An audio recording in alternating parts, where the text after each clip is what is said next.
అసలు యానిమల్ హైలో నుంచి మీరు కాదు అసలు ప్రేక్షకులు కూడా ఇంకా దిగలేదు, ఇంకెన్ని రోజులు దిగుతారో కూడా తెలియదు.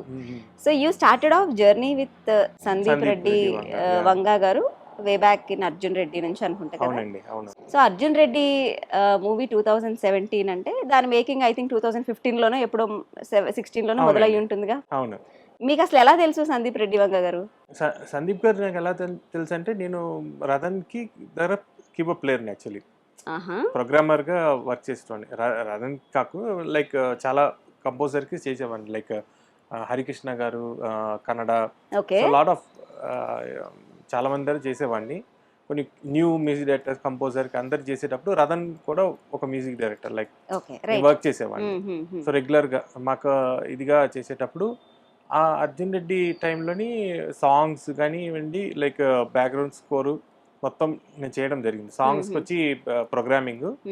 సో బ్యాక్గ్రౌండ్ స్కోర్లోని ఏంటంటే సందీప్ గారు కూర్చున్నారనమాట. ఓకే.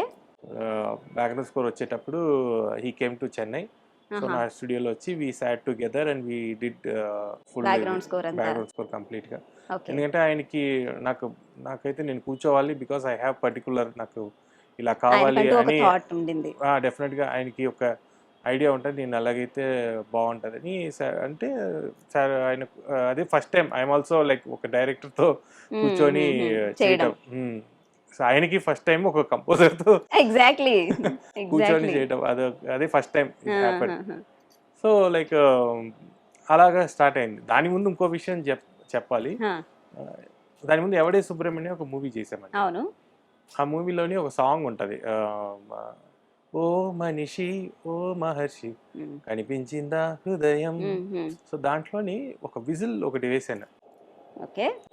అది ఒక నోస్ ఫ్లూట్ అని చెప్పి యుఎస్ నుంచి ఒక ఇంపోర్ట్ చేసి, నేను యూట్యూబ్లో ఏది కొత్తగా ఇన్స్ట్రుమెంట్ దొరుకుతుందని చెప్పి ఆ ఇన్స్ట్రుమెంట్ దొరికితే దాంతో ట్రై చేశాను. అది కొద్దిగా కాంప్లికేటెడ్.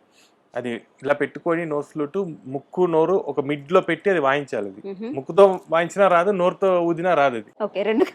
అది రెండు ఒక ఇదిలో పెట్టి అది ప్రాక్టీస్ చేయాలి. అది ఆ సౌండ్ తేయడానికే నేను చాలా ప్రాక్టీస్ చేసి కొద్దిగా ఏదో ఒక అవుట్లైన్గా ఒకటి చేసేవాడిని. అది అందులో యూజ్ చేశాను యాక్చువల్లీ.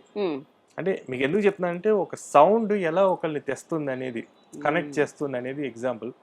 సో దాంట్లో మీరు ఒక బీజిఎంలో చూస్తే అని ఒక లాంగ్ విజిల్ వేసి ఉంటా.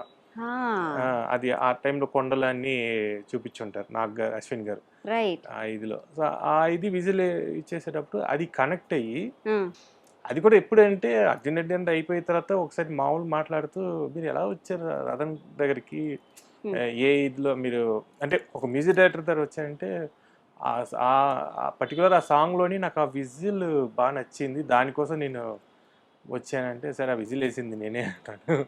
సో ఆ విజిల్ పట్టుకొచ్చింది అనమాట. ఆ విజిల్ పట్టుకొచ్చింది యాక్చువల్లీ. ఎఫర్ట్స్ నెవర్ ఫెయిల్ అంటారు. అప్పుడే అన్నా, చూసావా మనం ఆ సౌండ్ ను వేయటం, నేను అది కనెక్ట్ అవ్వటం, మనం కూర్చొని ట్రావెల్ అవ్వడం అనేది అది భగవంతుడు రాసి పెట్టి ఉన్నాడు లైక్ మనకి అనేది చాలా బాగా ఫీల్ అయ్యాను. సో అది మంచి సందర్భం వచ్చింది చెప్పడానికి.